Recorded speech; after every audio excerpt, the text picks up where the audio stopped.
Story time about my boyfriend's crazy ass girl best friend, like batshit crazy to the walls girl best friend, and y'all are gonna tell me if I should leave or if I should stay. Okay, this is just a tiny little bit of background information, but he met her while we were together through work. And in the beginning, he did not tell me about her because he got off of work at 9 and he was staying until like 12 a.m. just saying that the boss wanted him to stay later, but he would be at like hotels, bars, and clubs.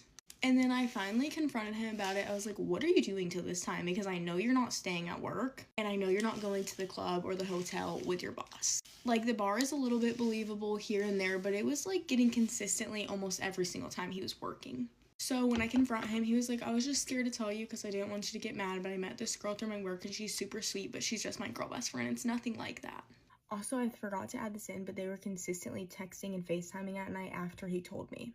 And they did not allow me to hear their FaceTime calls. Like, he would go downstairs to the living room and I was not allowed to go down there. And like, he put a camera up to where he could see if I was walking down the stairs. We're gonna name his guy best friend Matt. He was like, Matt is also best friends with her, so I promise you it's nothing like that. So I was like, whatever, let me meet her. So we all planned to go to dinner and I meet her and she's just being super suspicious, refused to sit on the other side of the table with Matt. She had to sit next to my boyfriend. So my boyfriend was like, why don't you go sit on the other side with Sarah so you guys can get to know each other a little more. She still would not talk to me until at one point she like leaned over to the side of me and whispered in my ear and said, if you stop him from being able to see me, I will come for you. Excuse me? Excuse me. So it comes for the time to pay, and for some reason my boyfriend pays for her but doesn't pay for me. So then his guy best friend gets a little confused. He's like, why aren't you paying for Sarah? So then Matt pays for me. I also forgot to add in this part, but when it was time to leave, she got up and gave him the biggest freaking hug and gave him a kiss on the cheek, and so did he, but she didn't give one to Matt. We go home, we have a conversation. I'm like, I don't really like her. I don't want you guys hanging out after work. I prefer you guys to just hang out at work. So he texts her and has this conversation. It's like, we need to lean back a little bit on the hanging out after work. And she shows up to our house crying. And he goes outside and he's out there for an hour in the car with her, like hugging her, comforting her. At this point, it's like 2 a.m. So I go out there and I'm like, he needs to come inside. Like, we need to go to bed. We both have work in the morning. And she's like, you don't understand. Like, you can't cut him out of my life. Like, you can't stop us from hanging out after work. Like, he's my only friend. I'm like, you have Matt. Matt doesn't have a girlfriend. Hang out with Matt. And she was like, no, you don't understand. Like, I've never felt more connected to someone like I do with your boyfriend. At this point, I'm just like, whatever. Y'all can hang out 2 times a week after work. No more. And we have date night every Wednesday. And I told her that. He told her that. We made that very clear. She makes plans to hang out with him on Wednesday. He says that he cannot come after work. Okay, for some reason on this particular Wednesday, her car was in the shop and wasn't working. So my boyfriend had to give her a ride home. And once they got to her house, she starts threatening like, oh, I'll kill myself if you leave, like, please don't leave me all myself, and just a bunch of crazy stuff. And he stays, and he didn't end up getting back home until like 4 a.m. the next morning, and he keeps like apologizing to me, and like, I don't know what to do, if I should break up with him or if I should stay and give him another chance, but he has to cut this girl best friend off. So yeah, let me know what I should do, guys. Bye. I am just leaving a second date and I wanted to talk about something that happened to me. This guy, I'm seeing a doctor. We went on our first date not too long ago. It was great. We went to a restaurant. We had a bunch of time to like talk and, you know, start the process of getting to know each other. He brought up the topic of what his love language was. He just willingly offered this information. It's not like I asked him. He told me that his love language was physical touch and quality time. And he asked me, what's yours? And I said, you know, giving and receiving gifts and acts of service, followed by like words of affirmation, but those are like the top 2 for sure. So he goes, okay.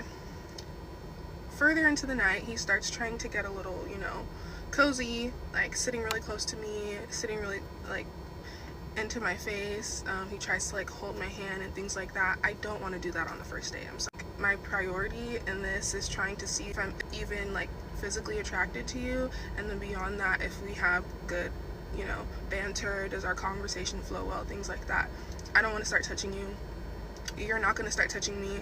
And then towards the end of the night, he tried to kiss me. Like, he leaned in and he tries to kiss me, and I was just like, I'm not comfortable with that. And he was like, oh, okay, fine. He kind of like jokingly said like, okay, like if we're not kissing on the first date, then like, you know, hopefully by the second date you'll be comfortable enough to kiss me. And I was just like, I didn't respond because I already knew like that was not the trajectory that I necessarily was going on. Whatever, we go on our second date. We go to a movie. and during the movie, he's like, you know, it's one of the theaters where you can like recline and, you know, order food and drinks and all that stuff, and it's really comfy and all that. I brought a blanket for myself, so I was using the blanket just so I was comfortable. It was a really long movie. And like halfway through the movie, he's trying to like, you know, cozy up and like share the blanket, and I'm like, I guess I can give you this little corner of the blanket, whatever. And you know, he starts, it's like you give them an inch and they try to take a mile. Like he starts trying to like, you know, touch me, like not in an inappropriate way, but just still like physical contact, even though I made it clear on our first date kind of that I wasn't really comfortable moving at the same pace that he was necessarily moving at, whatever. So I was making it very clear, very obvious that I was uncomfortable and I did not want to be touched. I was moving away from him, I was turning my body away from him, and then he didn't take that subtle hint. I'd be trying to like spare their feelings, you know. He didn't take that subtle hint, and so what I did was I literally just put my arm down and I moved his arm like away from me. And even after doing that, he still was like trying to like test the waters to see what he could get, and I don't like that. Eventually he realized that I was not playing, and he completely removed all of his appendages from my allocated space of the chair, and then we just continued watching the movie as planned, and it was fun. It was a great movie. It was fine. After the movie was over, we got up, got our stuff, validated our parking tickets. He walked me to my car. Once we're at my car, he's like, you know, trying to make subtle conversation, like, oh, you know, how'd you feel about it, blah, blah, blah, you know, cool, cute. And then I noticed he's like holding on to me, like holding my arm and like trying to like, you know, I don't know if he was trying to lean in or what. And then he goes, oh, I got you something. I got you a gift. And I'm like, you got me a gift? Like, first of all, it's too early. Like, you don't even know my taste. Like, you can't shop for me. So like, what do you mean you got me a gift? I was nervous. He's like, yeah, I left it in my car, like, let me go grab it and give it to you. And he's like, oh, but I parked on the second floor. And I'm like, okay, do you want me to like drive you to your car? Because I was parked on the first floor. He's like, yeah, if you could, I would appreciate that. I'm like, sure. So he hops in the, when this exchange was transpiring, we were standing by the driver's side door, and he goes, oh, I forgot something, drive me to my car. I'm like, okay, I can drop you off. He leaves me where I'm standing and he goes to get into my car. He didn't open my door or anything. He just hopped in the car, whatever. So I get in the car, I drive him up to the second floor, and we get to his car. He tried to like downplay his car and was just like, oh, I'm renting that. It was clearly not a rental. That's the car that you drive. You don't have to try to like, I don't judge people based off of like their material assets, especially like you're a doctor. I'm assuming you're probably just good with money, so like I'm not gonna expect you necessarily to always want to drive the most flashy car or like have the most expensive personal items. Leave that to me, you know, it's okay. Anyway, so I'm sitting in my car waiting. He gets out, he gets into his car, he comes back, and he's like, I got you some flowers. He's like holding them behind his back, and I'm like, really? Oh my gosh, that's so nice. These are the flowers. So these are the flowers he brought me. They're pretty. There's some roses. They're beautiful. I'm not gonna say too much about the flowers. All I'm gonna say is this. When you go to a job interview, you make sure you look great. You make sure you look kept. You look your best. You make sure your resume is up to date and correlates with the position that you're applying for. You make sure that you prep for the interview because you're cognizant of the fact that you are competing against other people who are just as qualified, if not more qualified, than you are. Basically, if you want the job, if you want the position, you do whatever is within your power to make sure that you are perceived to be the best candidate. The sticker for the flowers is still on here, so I know how much he spent, but it's not even about how much he spent. I understand that getting me flowers is a great romantic gesture.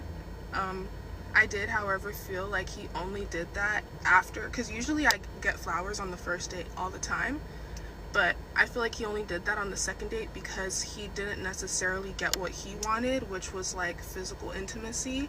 And after I told him that my love language was giving and receiving gifts, he did that just so that he would be able to, you know, leverage that to get what he wanted. And I didn't even mention that immediately after handing me the flowers, his next move was to lean in and try to kiss me. No, I declined the kiss. I declined it. I told him I'm not comfortable. I don't want to kiss. And he was like, okay. He was like, so can we start planning for a third date? And I was just like, yeah. I don't think I want to go on a date. I don't want to go on a third date. I just feel like this was kind of underwhelming. I literally have another bouquet at home right now from the last date I went on, and it's much bigger, much prettier. The guy was also much nicer. Anyway, I'm saying all this to say, like I can't lie. I don't want to lie. I do love the flowers. They are very pretty, but they're just a bit underwhelming. Like, if you're gonna get me flowers, like, get me a nice bouquet. Put some time, put some effort, put some resources into it. Don't just walk into the grocery store and get me some $20 flowers and then expect me to, like, jump up and down and want to kiss you after. Get ready with me while I give you guys the long-awaited update video. If you don't know me, hi, my name is Araya. I'm 17 years old and 6 months pregnant with a baby boy. Everything has been so good. I am so blessed to be able to experience this journey and pregnancy and just being able to carry this baby boy at the same time. Yes, the father of the baby is still in the picture. He is still my boyfriend and very much involved. For those of you who have seen my previous video about morning sickness and tips or tricks on how to help it, I never ended up experiencing morning sickness, although I was taking Unisom and B6 every night. So I'm not sure if that's what helped or if I just was completely blessed and did not experience it at all, but I am so thankful for that. This pregnancy really has gone by super smooth for me. Around 18 weeks, I did experience pretty bad ligament pain. But after like 2 days of experiencing that, it kind of went away, and I've experienced more stretching, but it has not been that bad. Back on December 18th, I believe, I was 19 weeks and 5 days. I did have my anatomy scan, and everything was just so perfect. Nothing could have gone wrong. Baby is perfectly healthy and moving, super active all the time. If you haven't noticed, my room may look a little bit different. I did rearrange just to make more room for baby when he arrives. So this little back area back here is where he's going to be.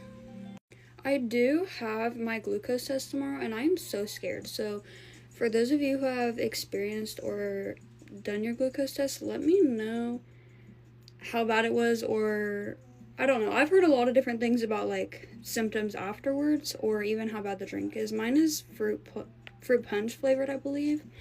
So let me know. I am currently 24 weeks and 3 days, so they are doing my glucose test a little bit early. I'm not sure why, but hopefully I pass and everything goes good.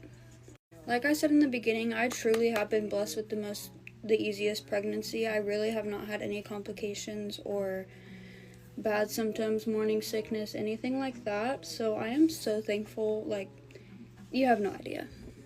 To be honest, this pregnancy has flown by so fast for me. It's kind of sad, but I am cherishing and just taking in every little moment that I possibly can before he gets here.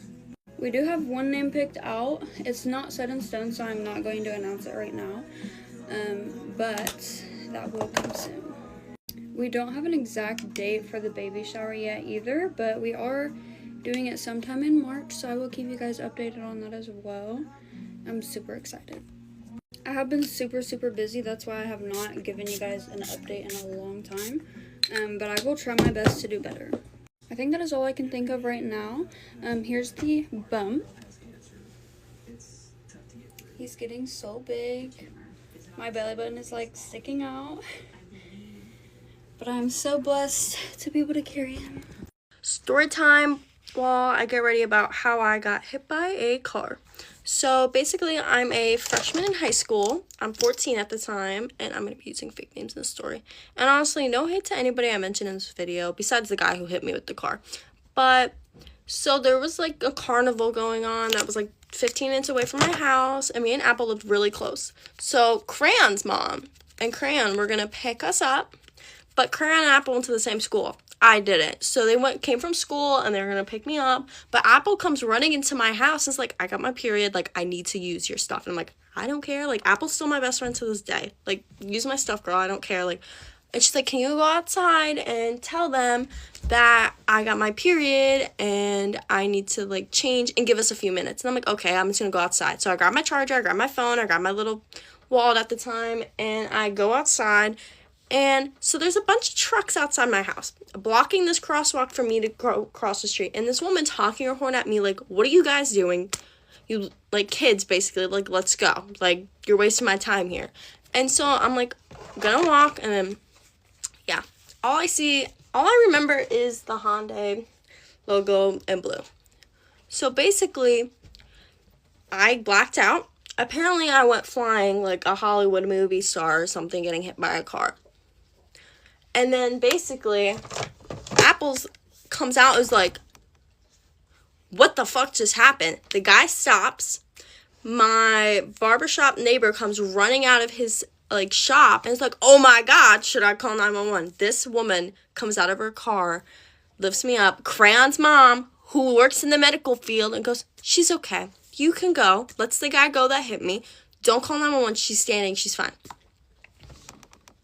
Now, ma'am, what if I'm internally bleeding? Like, you don't know that. Hold on, let me pause for 2 seconds. Okay, so my mom is in New Jersey. Like, she's not home, because if she was home, she would have given me a ride. But practically, then we decide that, like, I'm okay, apparently, even though I have cuts all over my face.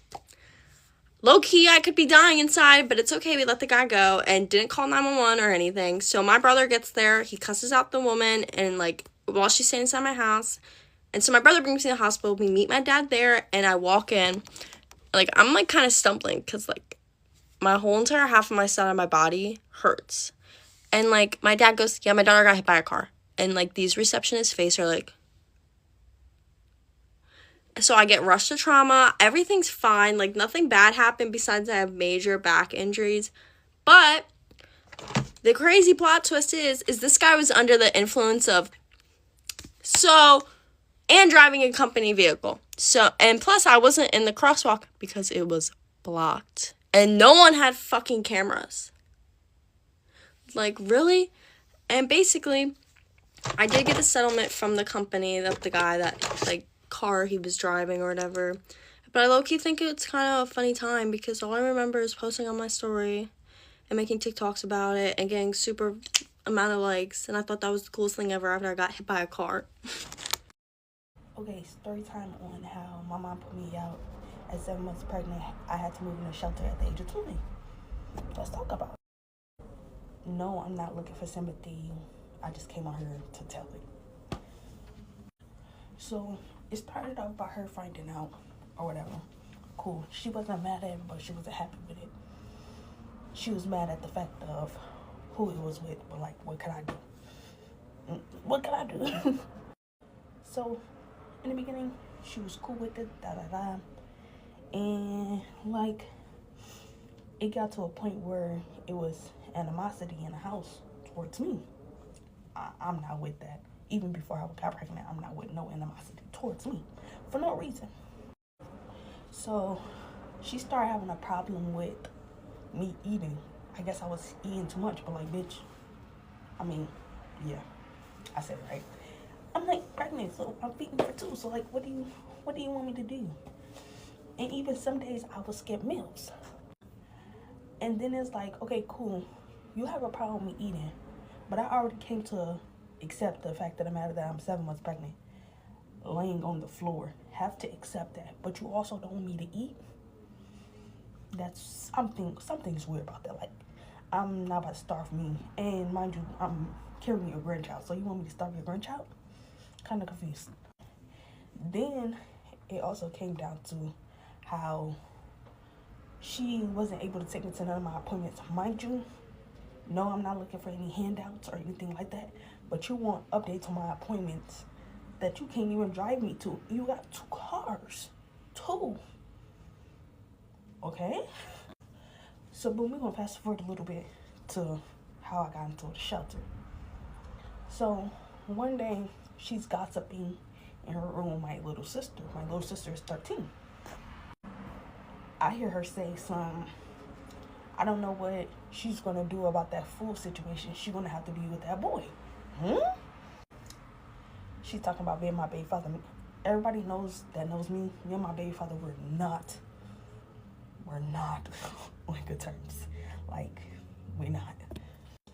So I felt some type of way about that. So I'm like, huh? Okay. Mind you, that morning I just made me bacon and eggs. Like, for a 7-month pregnant woman, that's not even breakfast for real. Motherfucker, you wanted more and more and more and more.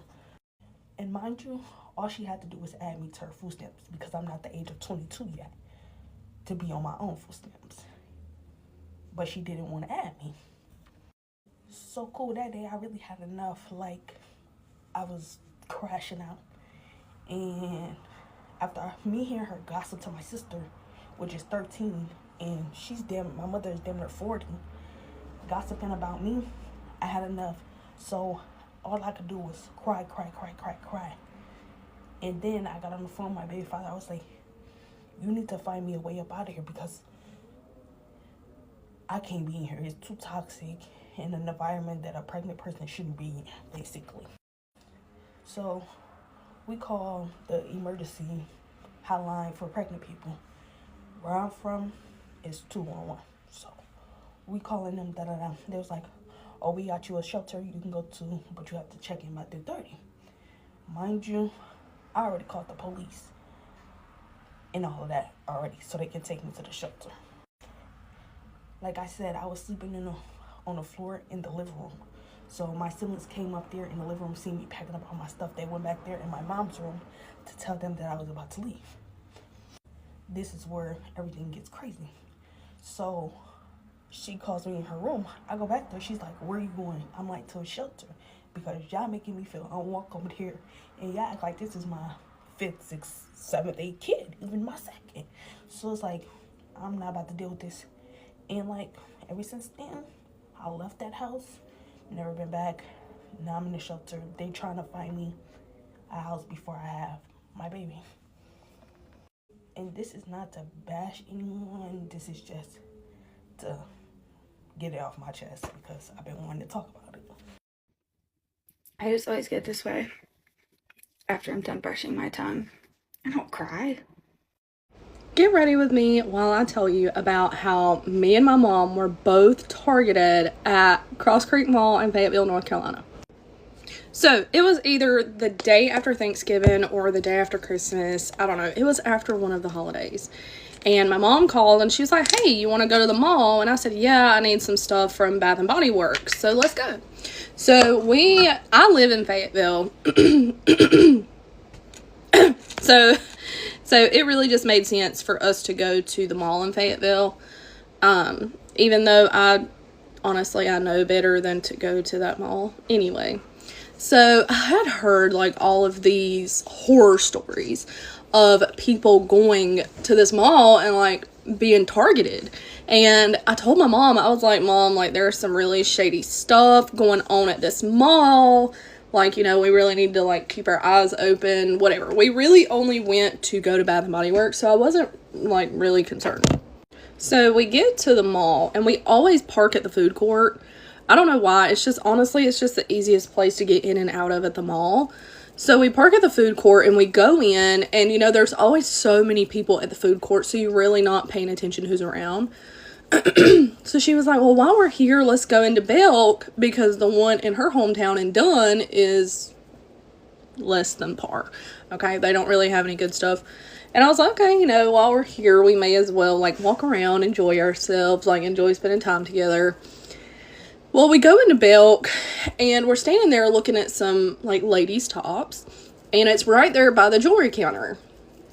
And I noticed like these 2 very large African-American men were just like leaned over the counter. Like they weren't really looking at anything. They weren't talking to anyone. Like they weren't talking to any of the associates.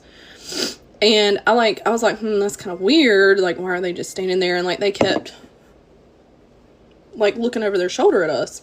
So immediately I'm already on like high alert. So my mom picks up a shirt and she's like, okay, I think I'm gonna get this one, like, let's go pay. And I'm like, okay, yeah, like, let's get the hell out of here. So we go pay, and I'm not really like thinking too much of it. Like, okay, maybe they were standing there waiting on somebody to get something out of the back or like check the stock. So I just kind of like put it in the back of my mind. Well, lo and behold, I turn around, and these same two guys are standing like at one of the end caps, like looking at random shit, like children's jewelry. And they just keep like looking over their shoulder. So we get out of belt because at this point I'm on high alert, honey. I'm like, ain't nobody fixing to get me up in here. I'm not about to be on the back of some milk carton or up on the wall at the Walmart. Okay, so she's like, well, let's go ahead and go to Bath and Body Works since that's like right around the corner. And I'm like, okay, period. So my mom doesn't have a sense of smell. So when she goes to places like Bath and Body Works, she gets a really bad headache. So my mom was like, I'm going to wait outside of the store. You run in and get whatever you need. And I was like, My dog wants to say hey. Hi, Bubba. I was like, like, you either come in here with me or we don't go in here at all. Okay, so she makes a swift walk through the store. I realized the line is way too long for my liking and their AC is broken. So I was like, you know what? Let's just completely skip Bath and Body Works. Like, I'm just ready to go.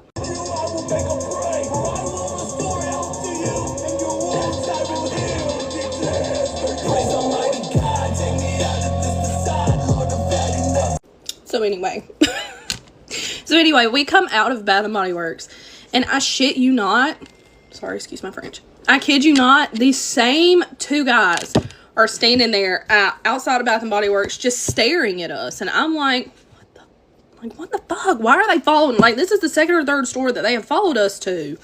So I told my mom, I was like, I need to go to Victoria's Secret. How about that? I need to go to Victoria's Secret. Not the pink store. I'm talking lingerie, okay?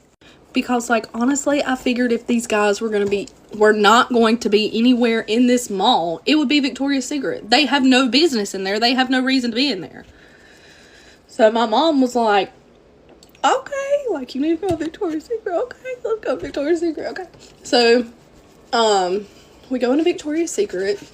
Everything is fine. Like, we never see them following behind us. They only just, like, magically appear wherever we're at, which I also thought was really sus, but okay. So we're in Victoria's Secret, and I'm looking at the most raunchy. I'm talking like shit you would see at like a stripping parlor type stuff. Okay, and my mom was like, why are you looking at like, what are you looking at this for? Like, is there something I don't know about? Like, you got another job? What are we doing? When I tell you, I turn around and these men are standing in Victoria's Secret just lingering, like they're waiting on their woman or something.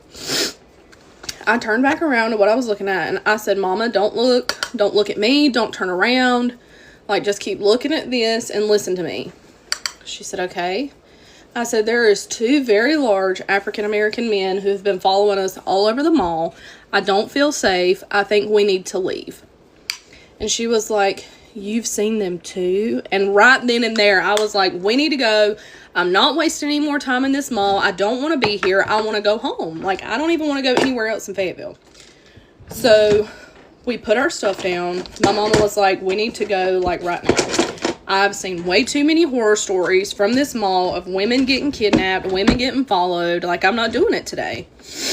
So obviously we had no intentions of buying anything in there anyways. So we get our stuff. Don't be shy. So we get our stuff that we had already bought in the mall. We pick it up off the floor and we're leaving. Now, I don't know if all malls are like this, but Cross Creek is. When you turn around, like, walk it.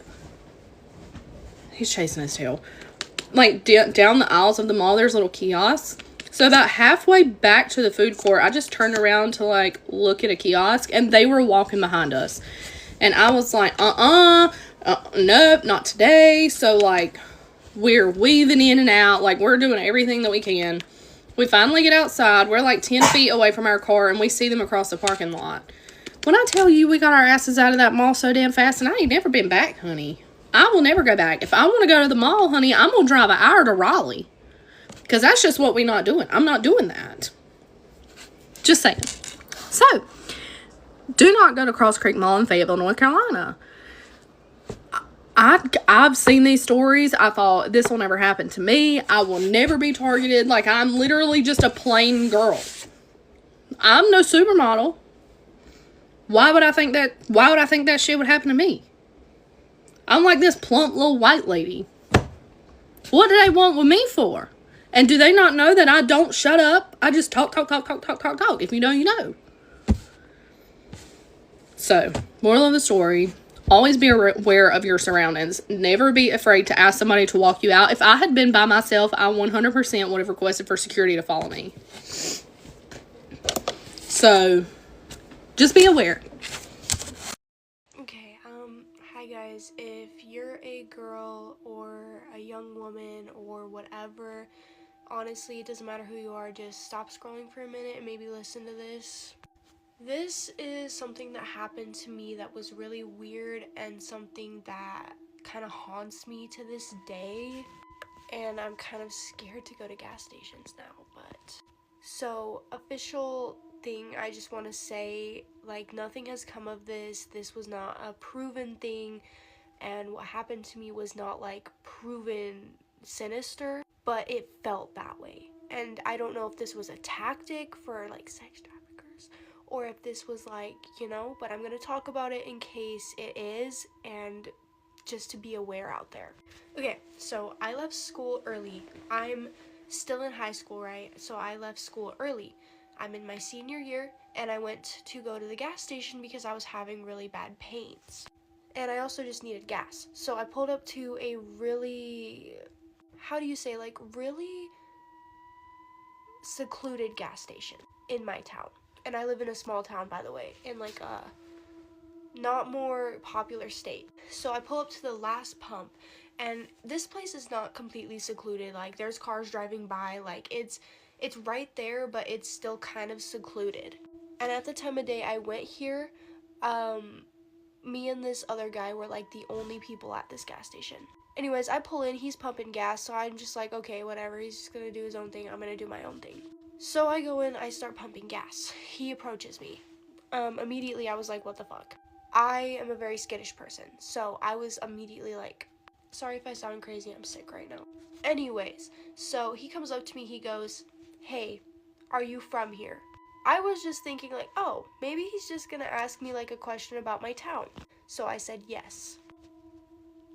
No, he starts going, well, I saw a pretty girl get out of her car and I thought I should come talk to her. This man looked late 20s to early 30s. He was an older gentleman, okay? He looked very well put together. He had a nice shirt on. He was a tall black man. He had like a buzz cut. If I had to describe this man, I'd say he looked exactly like Gustavo Fring from Breaking Bad without the glasses. Anyways, he had a really nice car too, so he was definitely more well off in life. So he starts talking to me and he's like, how old are you? And immediately I was like, Before I could even answer, he goes, are you still in school? Which to where I responded, yes, hoping it would drive him away. He acted like that was the worst thing anyone could have ever said to him. He was like, oh, darn. And I was just like, but then he goes, wait, but how old are you? And me being scared already and overstimulated, I was like, I told him my age. That was like the best news this man has heard all week, let me tell you, because his face lit up instantly. And he was being weird, so my card ended up getting stuck in the pump before I had even got to pump gas. So this man is talking to me while I'm trying to pull my card out of the pump. Anyways, I had made it so clear that I didn't want him to be around me anymore. Like he was just trying to get me to go somewhere with him. He was like, well, we could just go do this. Like, what are you doing after you're done pumping gas? And I was looking at this man like, and I made up an excuse on the spot because I was so scared. I was like, oh, I have to help my mom with something. Like, Obviously a made up excuse. And you'd think he would back off, right? Because, like, you know, most men just ask for your number and then when you say no, they go away. He was not doing that. He said, well, do you think you have any time? Like, it won't take very long. And then he tells me he wants to go to this place in my town that's kind of secluded. Like, it's not secluded, but for the time of day that it was, there was gonna be, like, literally nobody there. Not to mention, it was cold out. So nobody was gonna be out and about in this area in my town, and I already knew that. And so I'm pretty sure he knew that, and he knew that this place wouldn't be busy, and there would be, like, nobody there.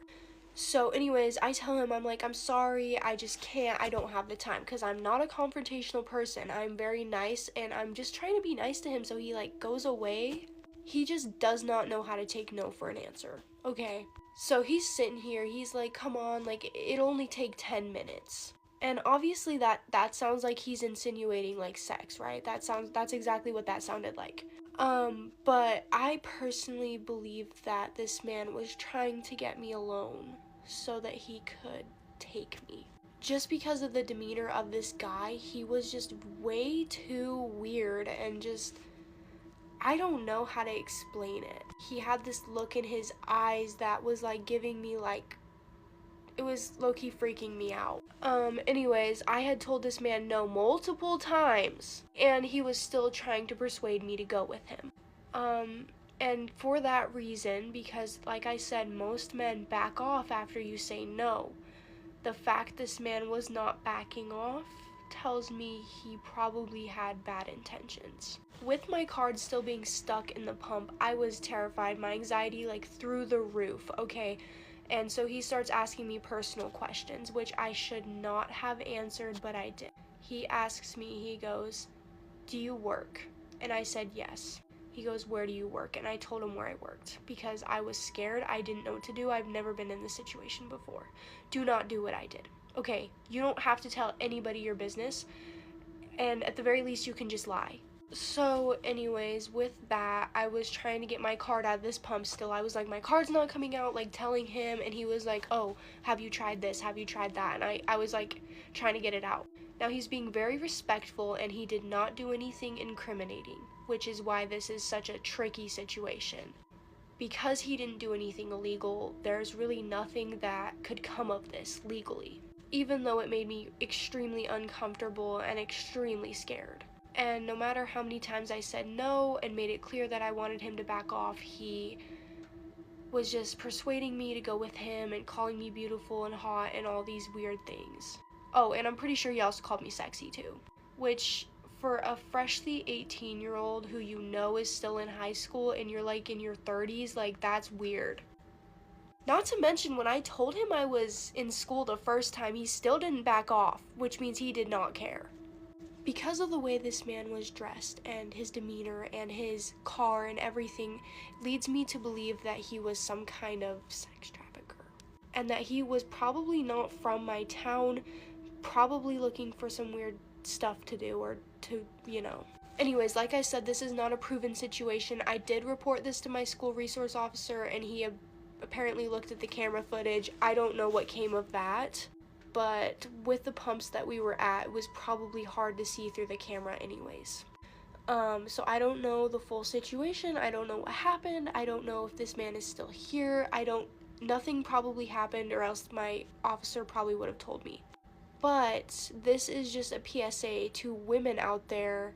Sorry, it cut me off. This is a PSA to young women or just women in general out there. If anything like this happens to you, follow your instincts.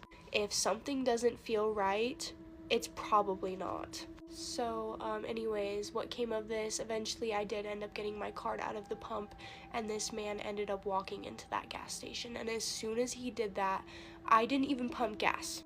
I immediately drove off, and I drove to the nearest gas station with more people around.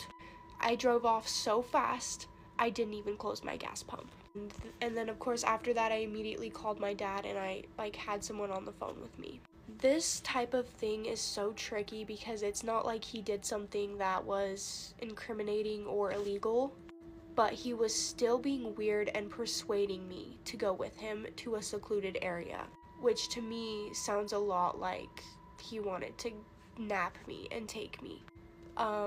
So PSA to women and young women out there, if anything like this happens and you're not sure, 1, don't tell them anything about your life, your information, or lie about it. 2, get the hell out of there as fast as you can. I don't care what you do, just get out. Or maybe even just try to go more around people if you can. 3, like, always follow your senses. If something doesn't feel right, like I said, it is probably not right. But yeah, if you're a woman, be careful when you're pumping gas, especially at night. This didn't happen at night, but especially at night, that would have been worse. So maybe bring people with you, have someone, go with you, whatever. But yeah, be safe out there, and let me know if this is a tactic, because I don't know what genuinely happened. If this older man was just stupid and didn't know how to read the room, or if he was genuinely trying to take me.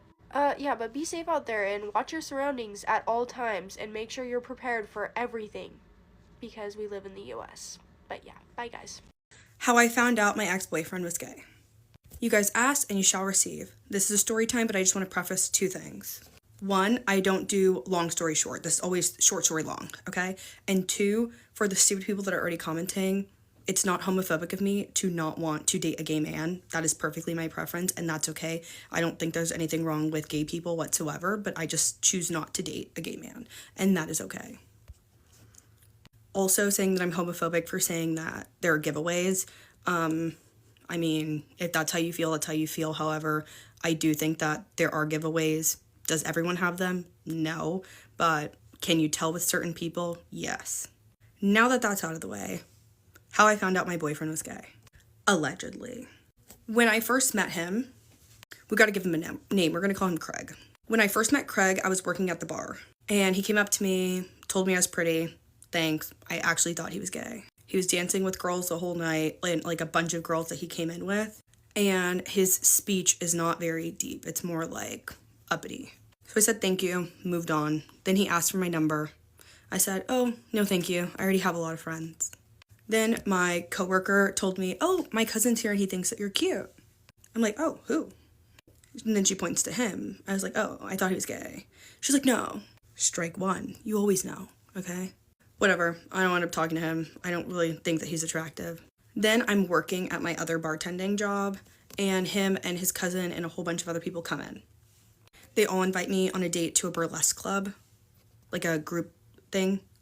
I say, yeah, I don't really have that many friends. I just moved back home from New York. And so they were supposed to pick me up at 7, and he was the only person outside my house. I'm like, where is everybody? He's like, oh, they're going to meet us there. Okay. We get there. They start canceling one by one as soon as we're there. One by one by one.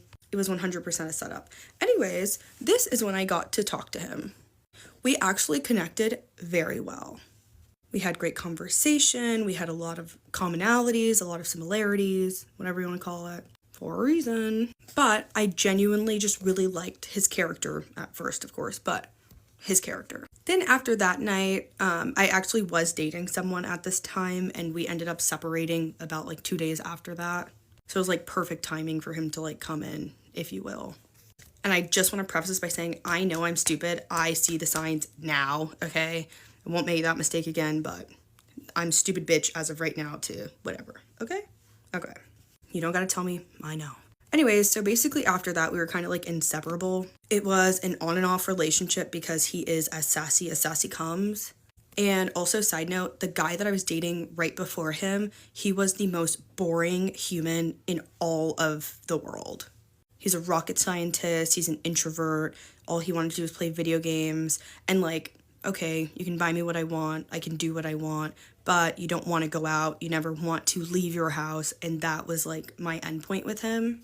So when it came to Craig, I was like, oh my gosh, like he's so fun, he wants to go out, he loves to dance, like this is great. I love to dance a lot, and I know a lot of guys dance however they do. I will say one of the first things that I did kind of notice was when we did dance, he would most likely be twerking most of the time. I just thought it was a funny thing that he did to be like, hey, you know what I mean? But that is his dance move. Whenever we would go out, he would tell me what to wear. And at first, I thought it was like he just wants to see me in certain things because that's what he likes.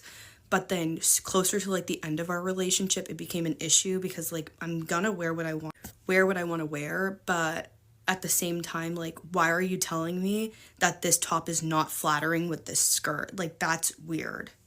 And when I would call these things out, it was just he likes fashion. He does X, Y, and Z. And when I would talk to my mom about these issues I was having, she's like, he's gay. Like, duh.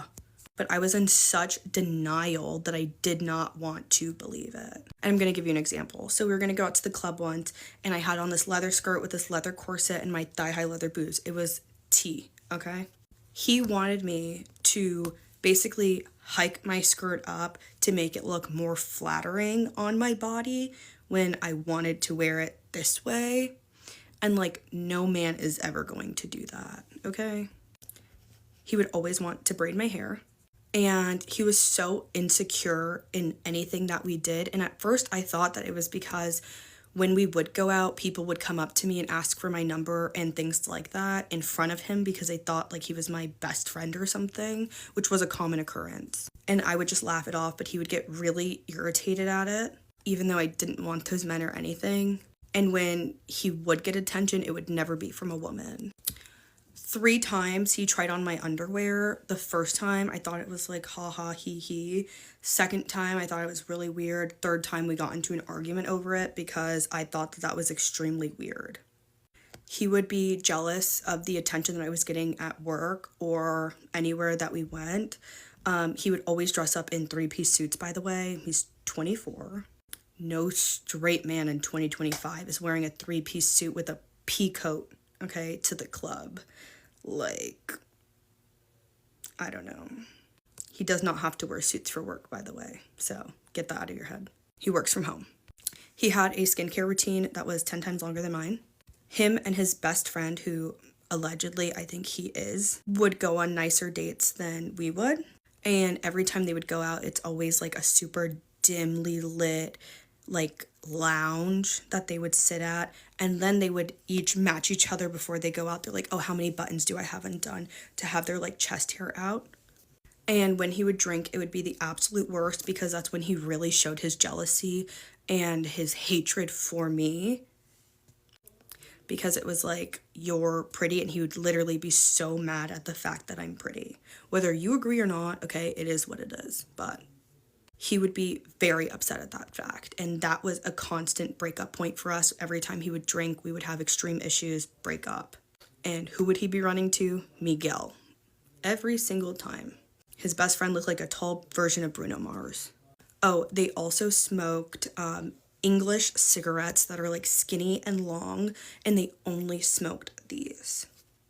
He also had a weird Mac Miller fetish, where I like Mac Miller. I've met people that love Mac Miller, but I've never met a man that is so into a certain man that they've gotten him tattooed. They got his posters around their room, look at their pictures every day. Their phone screen is a picture of him. Like, it's giving celebrity crush. And I would always joke about that, and he's like, he is. One time we got drunk at something cantina in Santa Monica, and he wanted to piggyback me. I fell off, I busted my lip, and he basically said that he's glad because now he will get more attention than me. We obviously broke up over that. Anyways, there's so much more, but I don't have much time left. All in all, to say that there were very, very many signs, and the boss at my bar hated him very much. He would always try and stand there and watch, and he wouldn't care about anything unless you said something about him being gay. And then that is when it became a problem for everybody, whether or not it was me that said it, someone else, or whatever, because those were his true feelings. He also has an alter ego persona, whatever, that would come out. And at first, when I first started dating him, I thought it was like funny, ha ha he he. And he'd be like, girl, no, like, oh no, baby. You know what I mean? And I mean, I didn't do it very well. He didn't sound like that. I kind of sound like my grandma or something, but no, like, it would be like that voice. You know which one I'm talking about. And he would always throw that out, like, haha, hee hee, like, this is so funny. And I would always be like, stop doing that. You know what I mean? Anyways, yeah, so this is not it. I don't want to get into, like, the gritty, you know what I mean? But yeah, that's how I found out, through all in all. And then we got into a really big argument, which is what ultimately finished us breaking up, because he was basically crushing on his best friend too much. And he was idolizing his best friend and comparing his best friend to me all the time. Why would you ever compare me to a man? Genuinely. Anyways, thanks for watching. I have so many story times like this I can do, so let me know if you want my ex-boyfriend story time. Alright, I'm in Carline and I have nothing else to do except sit and scroll on my phone, and I'm not going to do that. So I figured this was a very opportune time to tell the story of how I figured out that my husband, soon-to-be ex-husband, is and was living with another woman. So, I'll set the scene for you. This was June of 2025. So, he moved out in January of 2025. He told me he was living somewhere around 30 minutes away from where we live, right? Right. He kept telling me and my mom that he was not able to help with the girls, picking them up from school, taking them to and from activities. That was from January to May when school let out, okay? School had just gotten out maybe a week or two before this. So my best friend and I had been doing a lot of like activities with the girls, like taking them to the park, library, all this stuff. Like we had just been trying to have a fun summer in spite of everything. So, as I said, he kept saying that because he lived so far away, he was not able to help me with the kids regularly or sometimes at all. And at that point, you know, if he's living 30 minutes away, you're like, well, yeah, I can try to be understanding, whatever. So, it was a Tuesday.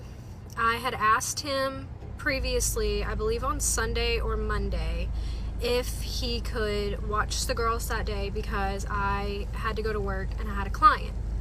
Now his off day was typically Wednesday, which was when he would get the kids. So he told me no about Tuesday, which I understood. I was asking on a day that he wasn't technically off. He told me no, he had to work. I said, okay, that's fine. I rescheduled my client. I took the Tuesday off. So on that Tuesday, our library had a fun little thing to do, and me and my best friend took my daughters, her daughter, and we went and did this fun little thing at the library. So after we get done at the library, we were like, oh, we could go to the park, you know. And they had like a splash pad at the park. Mind you, this is a park I told him where it was. He had never been there until I told him where it was. So we had met there the previous week for him to see the kids. So we go to the park, and as we are like walking into the park, my oldest says, is that Daddy? And I'm like, no, because he's at work. And also he lives 30 minutes away. Like, why would he be here at the park today? Why would he be here? Why would he be here at the park today? So we keep walking, and it's June. It's June in Alabama. This man is in full jeans, a shirt, thank God, and a snapback hat. It's got to be hot. I know you're hot, dude. So yeah, it was him. It's him. He's sitting there next to his girlfriend, who I had I mean, I like kind of knew, you know, a little bit here and there, heard some things, but I'd never met her. I didn't know who she was for real. She was wearing a shirt that I had bought him for Christmas, I think 2 years before, so good, from Five Below, so okay, girl. So we walk up to the splash pad, and honestly, the unhealed version of me did take over. I'm not gonna lie. She took over for a second, and she straight up said, me, I'm talking about myself. I said, so this is her. And I was about to lose it. Thank God my friend was there, and she was like, girl, no, he's not even worth it. And I was like, you know what? You're right. He's not even worth it. This is some, right? Okay. So then, you know, her and I talk. I literally don't even remember. She was more concerned about seeing if our relationships overlapped, which they did. He was sleeping with me and her at the same time. I showed her proof. But whatever. She told me that she had to set boundaries with him as far as when it came to communication with me. So that was why he was not like keeping up with the kids and texting me daily or weekly about them, because she didn't want him communicating with me, which, like I said, I hardly knew this woman existed. Girl existed. So then her kids, she has 2 daughters, they run up to me and her, and we're standing there, and my husband, who is staring at his kids, his own children, like, what do I do? He don't even know. She's telling him what to do. She is calling him babe and bossing him around in front of his legal wife and children. Now, mind you, I have known this man since we were 12, off and on romantically involved since we were probably 16. Okay, we're 29 and 30 now. Okay. At the time, 28 and 29. So, yeah, I talk with her. Her kids come run up. They're like, hey, blah, blah, blah. And obviously the kids are innocent. I don't, you know, I'm not going to be mean to kids. So I talk to them, and I'm like, you know, how old are you? And they tell me, and I'm like, what school do you go to? They go to the same school as my kids. He lives 3 minutes away. 3. Probably not even 3. Less than 3. Honestly, you could walk. I could walk. Now, mind you, I did not find out where the house was until like mid-September of 2025, because he kept that a secret. But yeah, they live about 3 minutes away. So the entire time from January to May, he was telling me that he was 30 minutes away and could not be with his kids, couldn't help me with them, couldn't pick them up from school, couldn't take his daughter to gymnastics, couldn't watch them for me to go to work. He was 3 minutes away. Yep, 3 minutes away. So, I literally had a panic attack, of course, at the park. Like I said, again, thank the ever-loving Lord that my best friend was there, because she handled the kids while me and this girl talked for, I don't even know why. And then, yeah, I crashed out. I walked back to the car. I didn't crash out in the park. I just walked back to my car and just lost it. I wasn't screaming, but I was just inconsolably sobbing, crying, because it was just like the weight of the world came crashing down on me in that moment. He walks over to the car holding our 2-year-old, and he's like, oh, I'm sorry. And I'm like, you're sorry. Okay. Also, there's a like Instagram story, I think, that I'm gonna add into the end of this video from me crashing out, so you can see. And I mean, that's pretty much it. She tried to text me after. I'm sorry, I blocked her number. I'm not gonna talk to you. I don't want to. You know he's married. You know he's not trying to get divorced. You know he's not helping with his kids, so okay. So yeah, that's the story of how I found out that my husband was actually living with another woman when he told me he was living 30 minutes away. Yeah, so stay till the end. You can see the clip and let me know what you think about this, because this is my real life. I went through this, so have a nice day.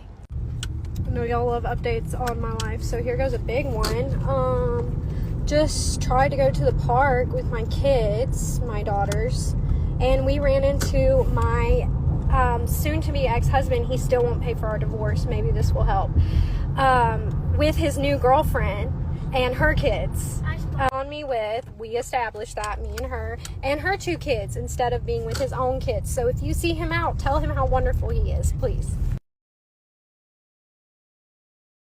Yeah, double homicide. Bitch. I'm sorry.